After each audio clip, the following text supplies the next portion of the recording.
आप सभी का हमारे चैनल पर बहुत बहुत स्वागत है।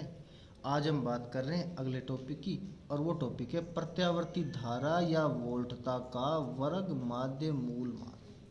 और एग्जाम में कई बार का पूछा हुआ है कि आपको प्रत्यावर्ती जो धारा है या वोल्टता है उसके वर्ग माध्य मूल मान की वैल्यू आपको फाइंड आउट करनी है।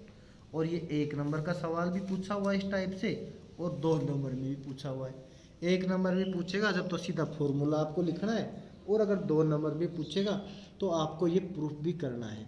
ठीक है, तो देखो आप सबसे पहले इसमें नाम को समझो आप कि प्रत्यावर्ती धारा या वोल्टता का पहले तो क्या करना है, वर्ग।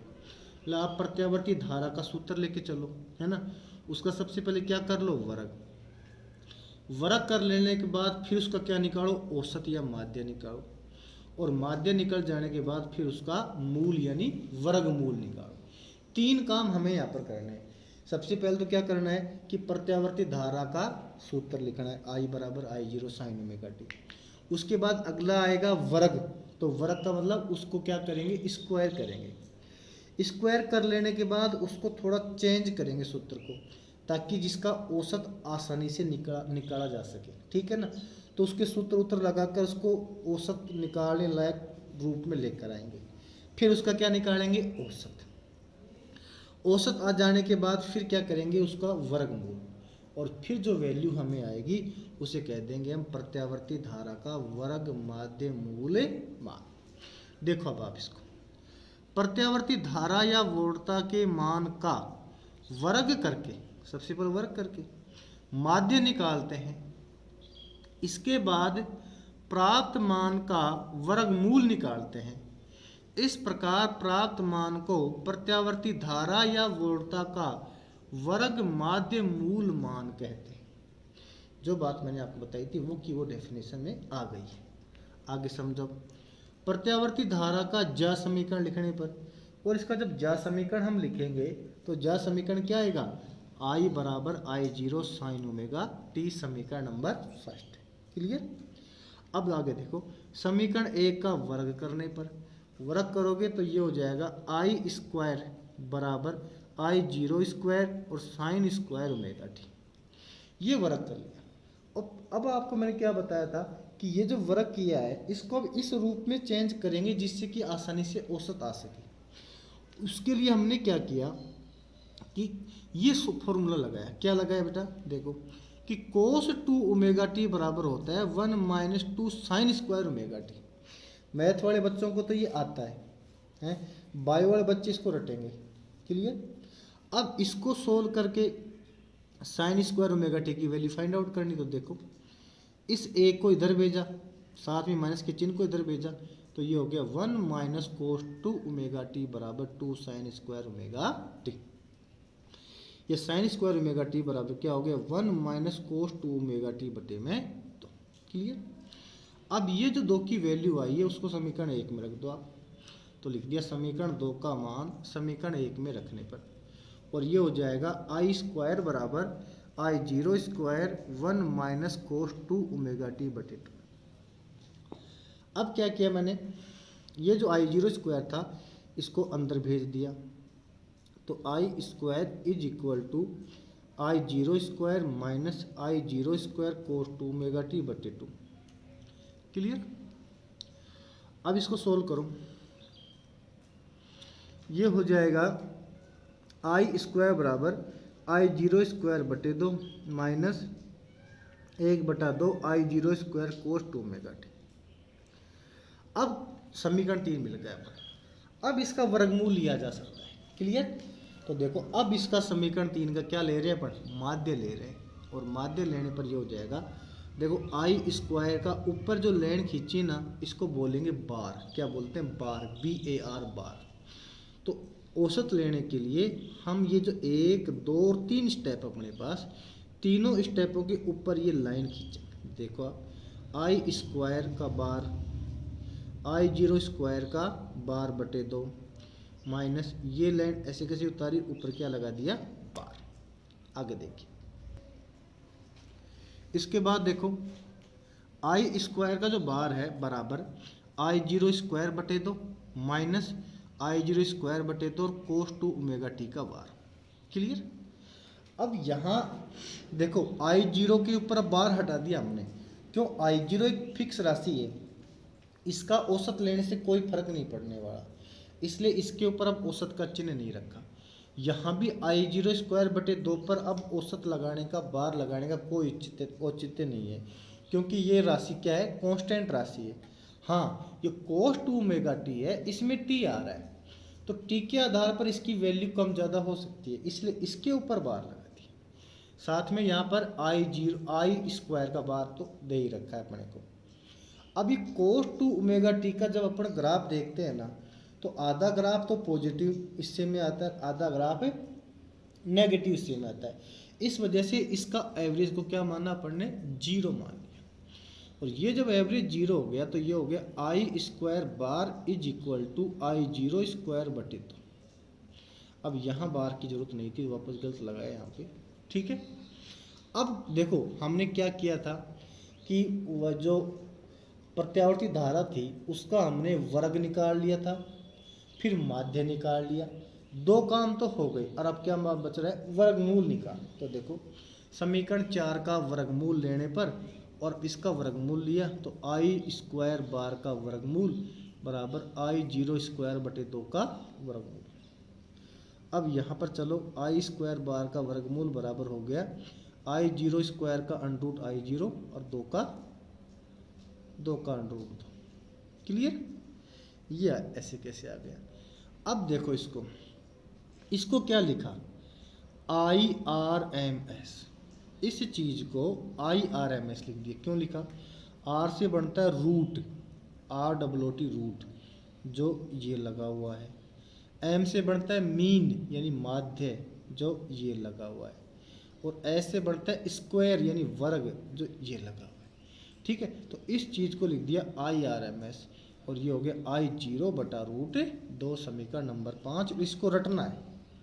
और इसी प्रकार अगर वो प्रत्यावर्ती वोल्टता का पूछता तो ERMS बराबर हो जाता E0/√2। तो ये जो फॉर्मूला है ना, अगर एक नंबर में सवाल आ गया कि प्रत्यावर्ती धारा या वोल्टता का वर्ग माध्य मूल मान कितना होता है एक नंबर का, तो आपको डायरेक्ट लिखना है कि IRMS बराबर I0/√2। लेकिन अगर वो 2 नंबर में आ जाता है तो फिर आपको ये प्रूफ करना पड़ेगा, जो हमने अभी अभी पढ़ा है। क्लियर। अब आगे बात करते हैं हम इसकी। ये टॉपिक एग्जाम में कई बार का पूछा हुआ है, इसलिए आप इसको अच्छे से याद करें, वर्ग माध्य मूल मान वाले को। अगला जो टॉपिक है उसको देखो, ये भी एग्जाम में पूछा हुआ है, एक बार एग्जाम में आया था ये टॉपिक कि प्रत्यावर्ती धारा की विशेषता क्या क्या है। विशेषता में सबसे पहले हम इसका गुण देखेंगे, फिर इसके अवगुण देखेंगे, फिर इसके क्या देखेंगे, हम अवगुण देखेंगे। सबसे पहले गुण की बात कर लेते हैं कि इसमें क्या क्या गुण होते हैं, क्या क्या इसमें अच्छाइयाँ होती है, वो देखो।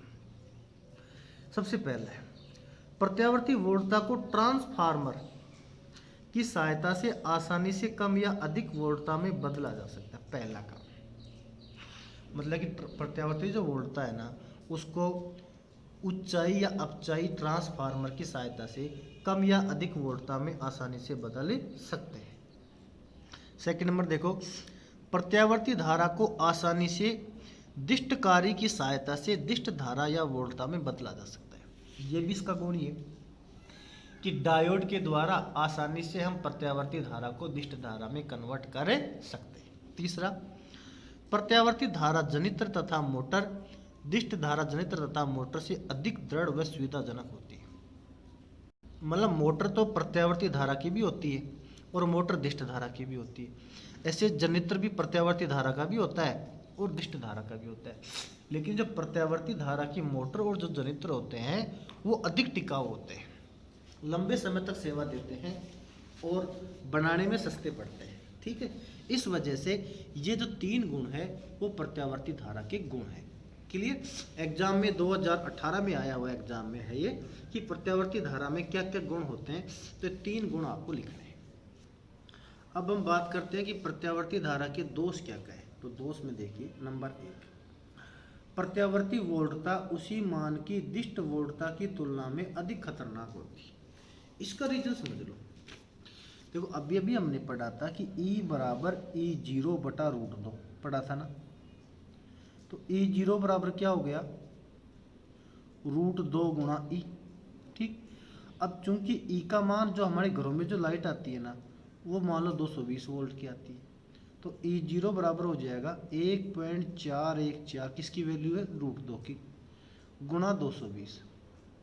तो ई जीरो बराबर कितना हो गया, 311 वोल्ट लगभग। इसका मतलब ये होता है कि जो जब अगर हम किसी प्रत्यावर्ती वोल्टता की से संपर्क में आ जाते हैं तो वो हमें अधिकतम 311 वोल्ट का झटका देती है। लेकिन अगर हम दिष्ट धारा के कांटेक्ट में आते हैं और 220 वोल्ट की दिष्ट धारा है तो वो हमें अधिकतम 220 वोल्ट का झटका देती है, जबकि ये 220 वोल्ट वाली अधिकतम 311 वोल्ट का झटका देती है। इसका मतलब ये हो गया कि प्रत्यावर्ती जो वोल्टता है वो दिष्ट वोल्टता की तुलना में अधिक खतरनाक होती है। देखो, क्योंकि प्रत्यावर्ती वोल्टता उसके मान का √2 गुना वोल्टेज का झटका लगा सकती है। क्लियर। नंबर 2 है त्वचािक प्रभाव या स्किन इफेक्ट। इसका मतलब ये होता है कि जो प्रत्यावर्ती जो धारा है वो किसी तार में जब प्रवाहित करते हैं, जैसे मान लो ये तार है, इसमें प्रत्यावर्ती धारा को जब हम प्रवाहित करते हैं ना, तो ये क्या करती है कि इसकी जो सतह है, इस सतह में प्रवाहित होती है। क्लियर। जैसे मान लो ये इसका हिस्सा है अंदर का, तो इसमें जो ज़्यादातर करंट होती है ना वो इसकी सतह से बह जाती है, अंदर वाले हिस्से में करंट नहीं रहती। मतलब अंदर वाला जो तार का हिस्सा है उसमें तो करंट फ्लो होती नहीं है, बाहर में होती है। तो ये इसका क्या कहलाता है, स्किन इफेक्ट कहलाता है। और इसकी वजह से अगर हम मान लो इतना मोटा वायर हमने बनाया, तो उस इतने मोटे वायर में केवल इसका जो सरफेस है वही काम आता है, बीच का हिस्सा कोई काम नहीं आता करंट के लिए। इससे बचने के लिए क्या करते हैं कि पतले पतले वायरों को मिलाकर मोटा वायर बनाते हैं। आपने देखा हो खंबे के ऊपर जो डोरी लगी होती है, एल्यूमिनियम के वायर लगे होते हैं, वो पतले पतले होते हैं और वो कई सारे वायरों को एक साथ मिलाकर फिर इस मोटे वायर का निर्माण किया जाता है। ऐसा ही हमारे जो अंदर जो बिजली फिटिंग में जो वायर हम काम लेते हैं उसमें भी ऐसा सिस्टम होता है। उसमें क्या करते हैं, तांबे के वायर होते हैं, वो भी एक ना होकर कई सारे तांबे के वायर होते हैं, क्यों, ताकि उसका सरफेस एरिया बढ़ाया जा सके और धारा जो है वो अधिकतम तार का उपयोग कर सके। देखो आप, जब प्रत्यावर्ती धारा किसी तार में प्रवाहित की जाती है तो वह तार के बाहरी पृष्ठ से होकर ही प्रवाहित होती है। इसके लिए अधिक मोटे तारों की आवश्यकता होती है। इस प्रभाव को त्वचािक प्रभाव कहते हैं। इससे बचने के लिए अनेक पतले तारों को मिलाकर मोटा तार बनाया जाता है। नंबर 3 क्या है, प्रत्यावर्ती धारा का उपयोग अपघटनी प्रक्रिया में नहीं किया जा सकता। जब अपघटनी प्रक्रिया की जाती है उस पोजीशन में हम दिष्ट धारा ही काम में ले सकते हैं, क्योंकि अपघटनी प्रक्रिया में एक फिक्स पॉजिटिव और नेगेटिव इलेक्ट्रोड की आवश्यकता पड़ती है जो दिष्ट धारा के द्वारा ही तैयार हो सकते हैं। क्योंकि प्रत्यावर्ती धारा में तो 1 सेकंड में 50 बार प्लस माइनस में और माइनस प्लस में बदलता है, इसलिए ये संभव नहीं है। आगे देखो, प्रत्यावर्ती धारा का उपयोग विद्युत चुंबक बनाने में नहीं किया जा सकता।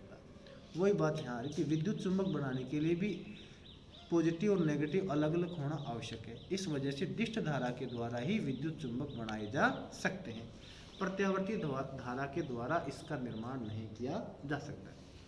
तो इस वीडियो में हमने एक तो प्रत्यावर्ती धारा या वोल्टता का वर्ग माध्य मूलमान पढ़ लिया और एक हमने पढ़ लिया कि प्रत्यावर्ती धारा या वोल्टता के गुण क्या है और दोष क्या है। एग्जाम में ये सवाल एग्जाम में इम्पोर्टेंट पूछे जाते रहे हैं। कुल मिला के बात है कि ये जो चैप्टर है काफ़ी टेक्निकल है, काफ़ी कठिन है, आपको बहुत ज़्यादा ध्यान देना पड़ेगा तो आपके ये समझ में आएगा, इसलिए आप इसे ध्यान से समझें। और ये वीडियो हम यहीं ख़त्म करते हैं। धन्यवाद।